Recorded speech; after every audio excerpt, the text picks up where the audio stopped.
Oh my god, man. I don't think anything else is ever gonna hit me the way that does. Resident Evil Director's Cut is my favorite video game of all time. End of sentence. Full stop. End of story. The Spencer Mansion, Jill Valentine, Albert Wesker, Barry Burton, zombies, hunters, the tyrant, please. This is it. The original survival horror masterpiece. But there were certain people I did not mention in that rundown. Did you catch them? Where the hell was Chris Redfield? Why didn't I bring up Rebecca Chambers? Here's the deal, and this might be kind of a crazy admission for my favorite game of all time, a game I've beaten no fewer than 35 times, and that is no exaggeration. I've never beaten this game as Chris. Ever. I always play as Jill. She's my girl. She's got more inventory spaces, which is extremely helpful. She's the master of unlocking, which means I don't have to use inventory space to pick up small keys just to get some extra ammo. Blah, blah, blah. Jill has always been the way to play the game for me. Until now. For the first time ever, nearly 30 years after Resident Evil released, I've played through the game as Chris. Today I will tell you all about the experience. I will go through with you the main differences between the characters and between the original and director's cut versions. I mean, goodness gracious, there were things here that I didn't even know existed. Welcome to my Resident Evil Director's Cut retrospective here on Scream Sequence. Razor sharp reviews of your favorite creepy classics.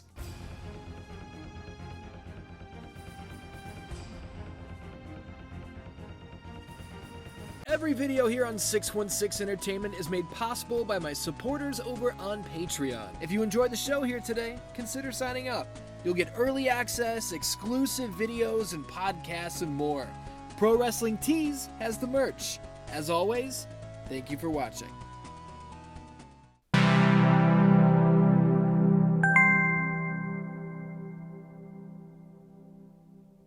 I would like to address something really fast here at the top. Give me a second. Some of you who have been here for quite some time may remember the history of Resident Evil. You might be asking, hasn't he already covered this game? And to that I say, kind of. In the history of Resident Evil, I'm mostly focused on the original version of this game, not the director's cut. So, in some sense, I haven't covered this game before. And while that is true, I can be extra transparent in putting it to you like this. I have been so busy lately, between writing the Triangle X Squared Circle book, doing an entire season of research, scripted, in-depth Mortal Kombat Monday episodes with a new one dropping every week, I have not had a single second to myself. There are so many great games that have released in 2025, and I have not had time to play any of them. So here today, I'm playing my favorite video game of all time, and I'm presenting it to you on Scream Sequence because I fucking feel like it. How do you like that? With that settled, let's give a quick glance to the story of Resident Evil. I know, this is a game that everybody probably knows, right? Sure, maybe. But for those who don't know, we'll bring them up to speed. For those who do know, hey, let's relive the memories together, right? July 1998. You know what? Let's get real spooky. Why would I tell you when the game can tell you?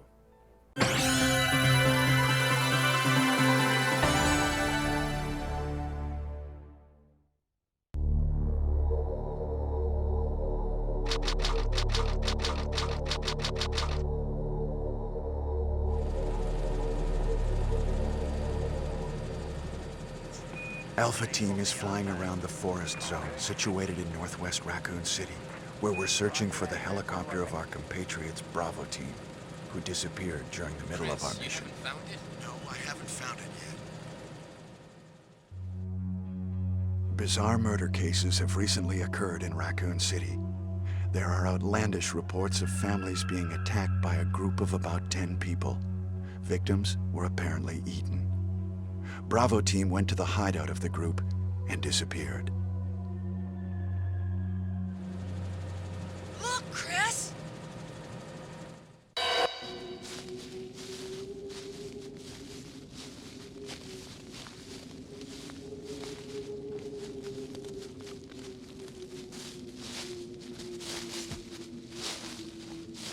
It was Bravo Team's helicopter. Nobody was in it. But strangely, most of the equipment was still there. However, we soon discovered why.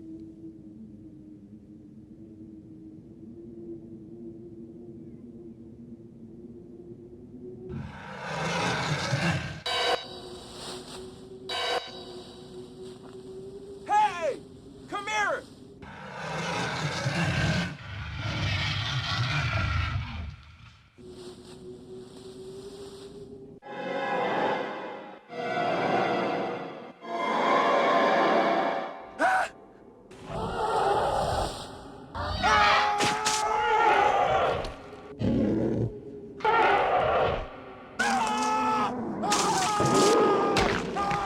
Joseph!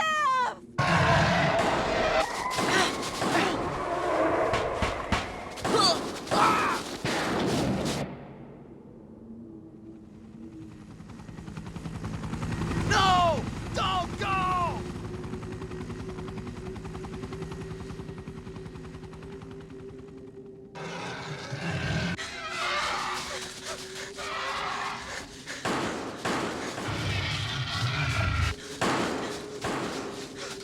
Jill, run for that house!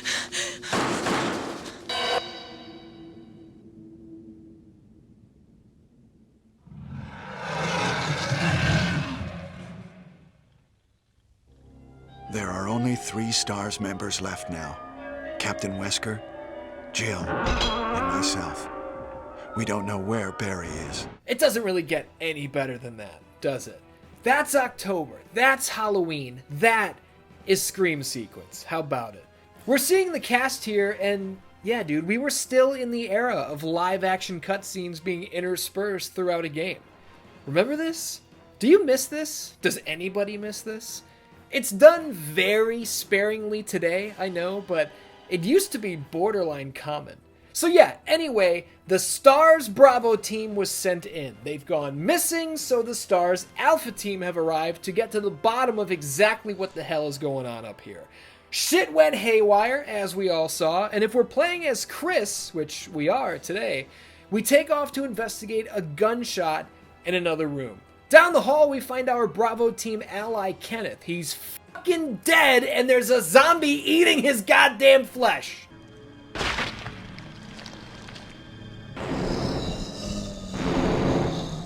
This is one of the scariest things I've ever seen in my life.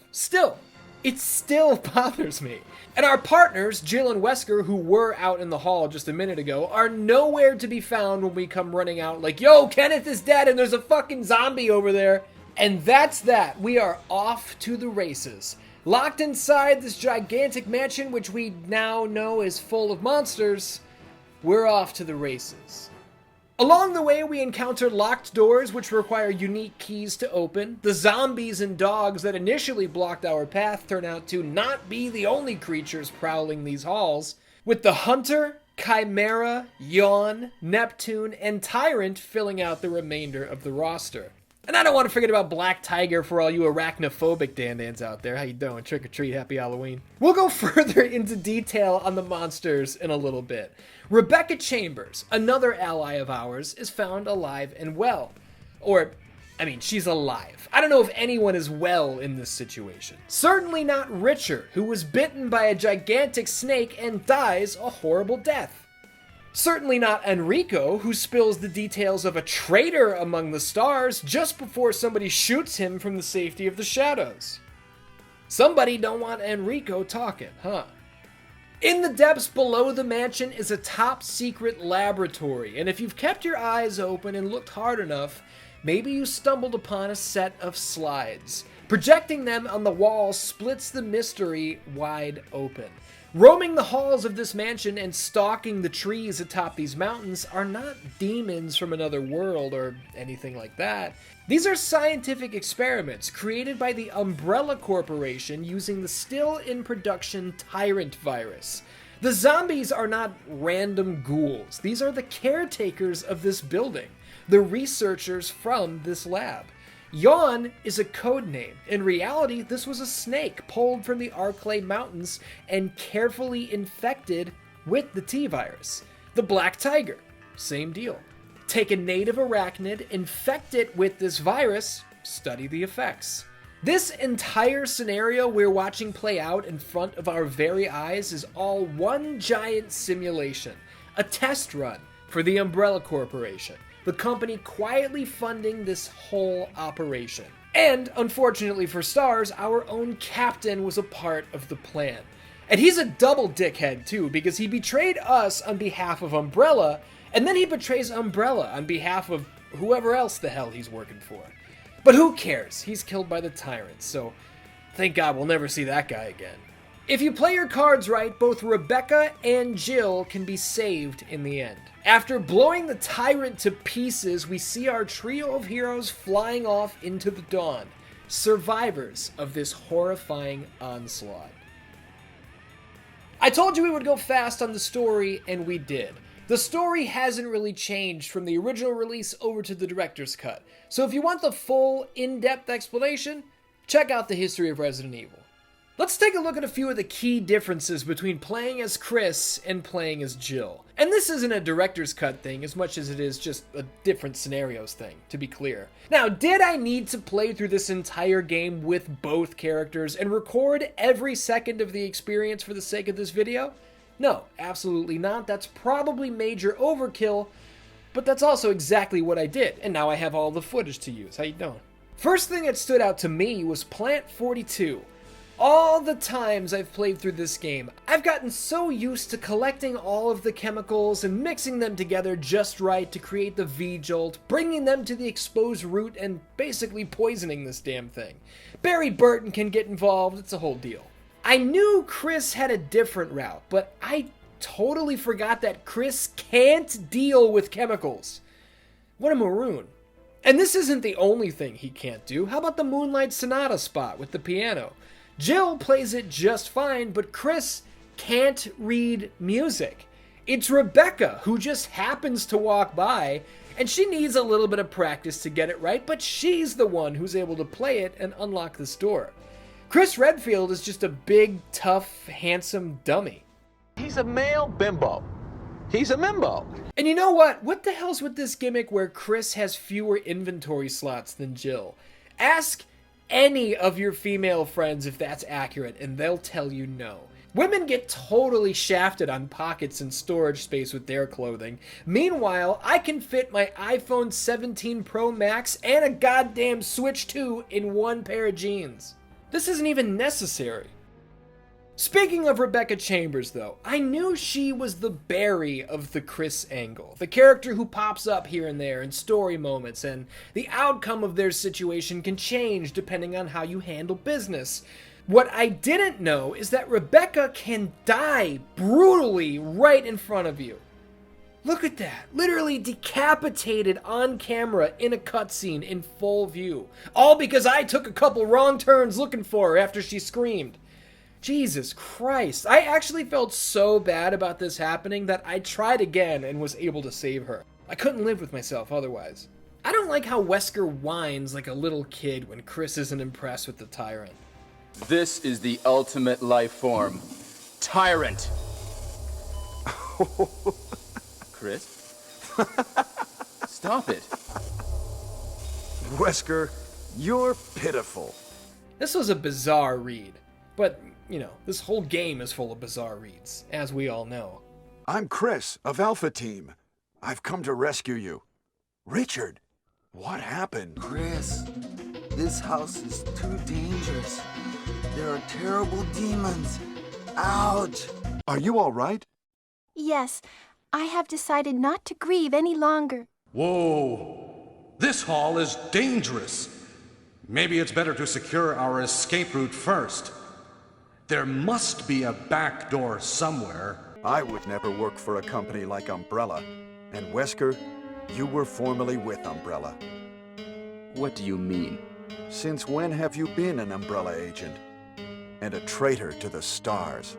Now you're wrong. I was formerly with Umbrella, yes, but now I'm prepared to face anything. Even getting rid of you vigilante stars. Now, the worst possible situation has occurred. The failure of the experiment created a virus, a biological weapon, polluting the entire lab. No, the worst happened with the Tyrant virus. I lost some of my STARS team members because of it. You killed them with your own hands. Did you kill Enrico? Really? Yeah, like this. Rebecca! Don't move. If you do, I'll kill you. Chris, I have something to show you. Now, walk.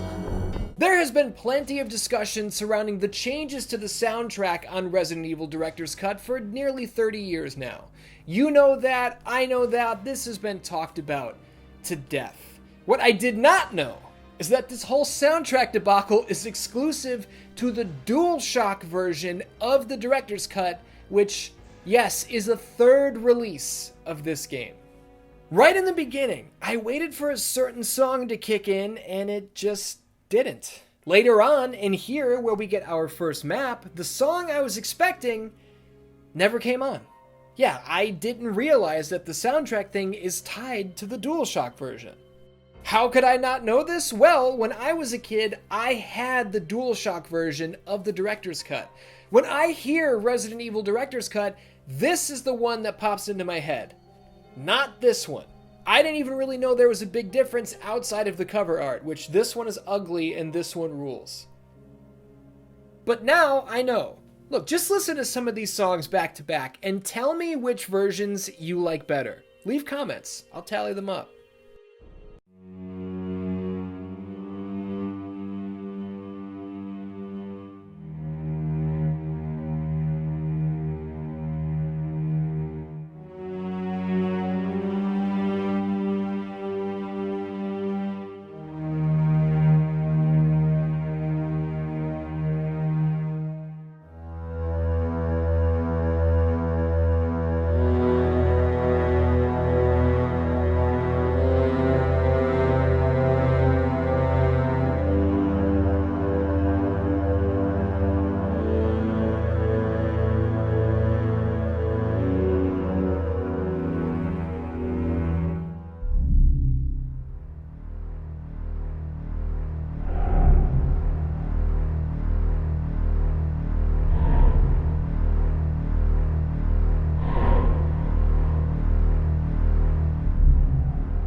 Some of these new versions are super weird. There's no doubt about it. Maybe it's my nostalgia goggles or my nostalgia earphones or whatever. Maybe it's because those are the versions I heard first. That's why I prefer them. Who's to say? But while we're on the topic of weird shit, let's take a look at some of these things. What the fuck were Umbrella doing with non-QWERTY keyboards down here in the lab? Can you imagine typing on one of these things today? I'm telling you, I think I, personally, myself, could line up a headshot on a real zombie before I could type you a sentence without an error in it on one of these keyboards. I'm serious. The director's cut of this game was largely marketed as being uncensored, though that's not accurate at all. The original version of Kenneth's death actually showed his severed head, complete with half-eaten face being dropped to the floor. We never got that over here, even in the director's cut. The FMV sequence I grew up with was black and white, and honestly was totally tame.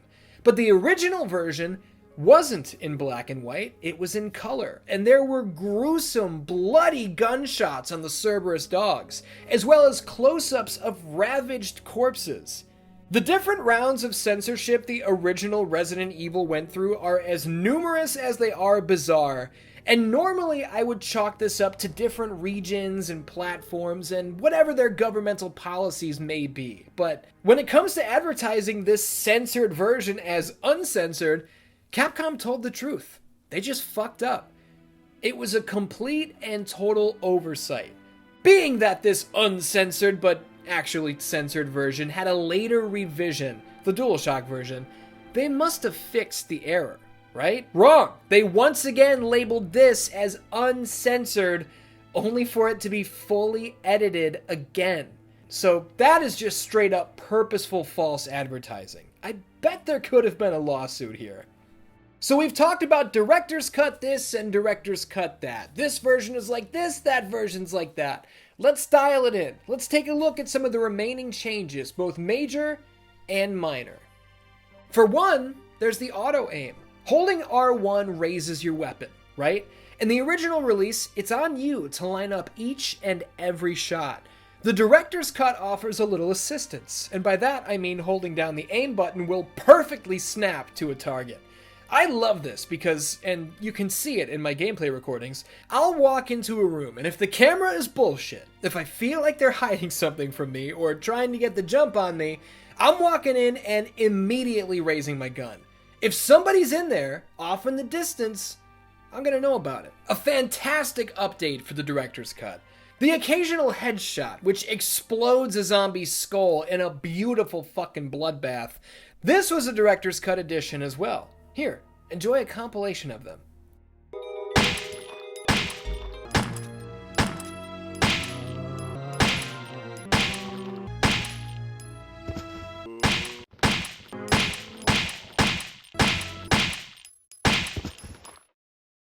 Jill's gun is changed in name and appearance, though this is nothing that really makes any difference. We have a few camera angles that have been adjusted. We've already gone over the soundtrack, though I did not mention that the composer of the DualShock songs apparently lied about being deaf for decades, which is amazing.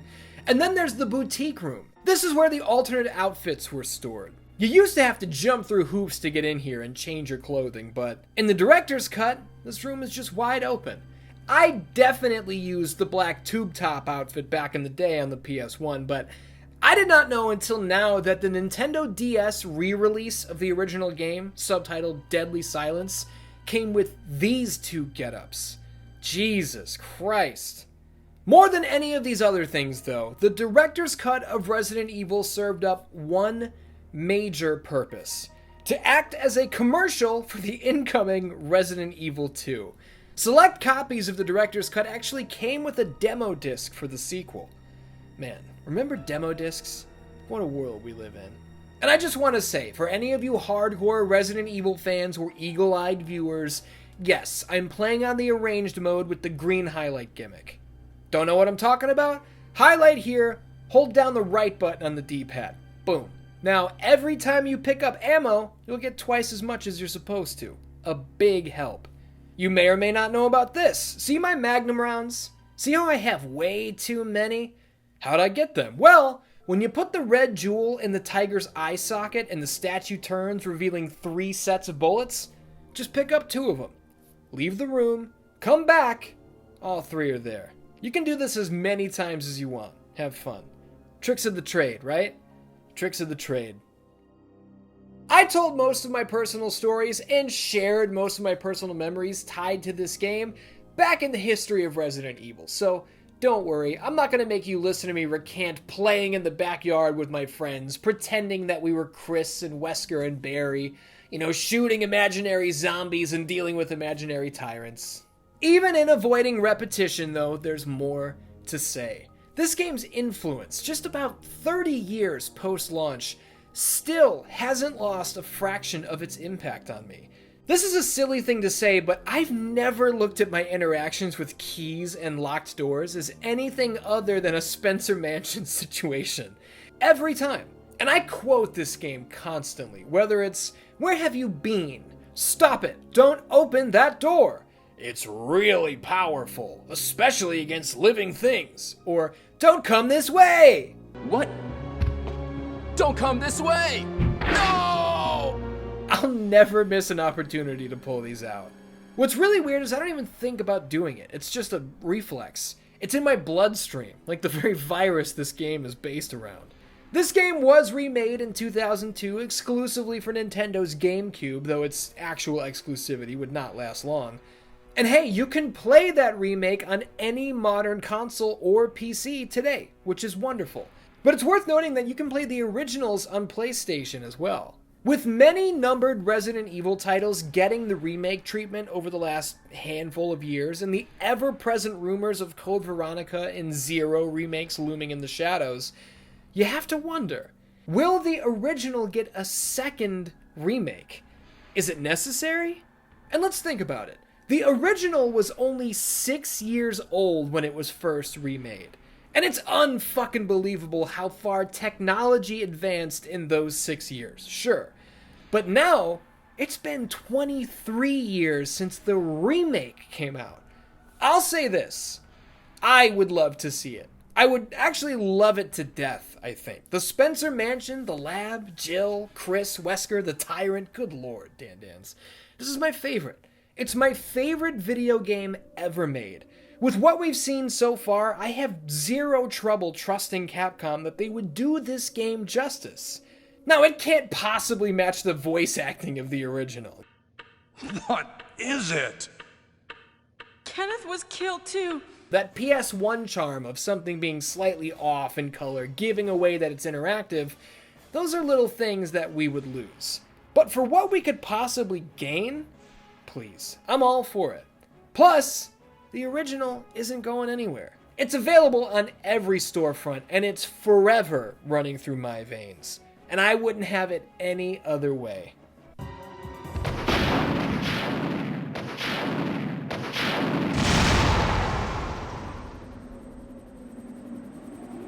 Oh, how about a little bit of Resident Evil Director's Cut here on Scream Sequence.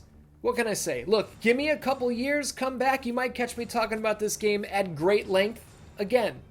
I mean, I still didn't cover everything. I didn't even bring up that one of the journal entries was written on 6/16/1998. How do you like that? Thank you for joining me for another episode of Scream Sequence 3. Next time out, I want to play a game. Or should I say, I want to play a game. Saw, the video game, is coming up next. Patreon.com/616entertainment is where you can support the channel and get the uncensored versions of everything. GM Showdown 3 is going to be over there. I do Q&A podcasts. I take your questions over there. All these things. As always, thank you for watching, and I will see you next time.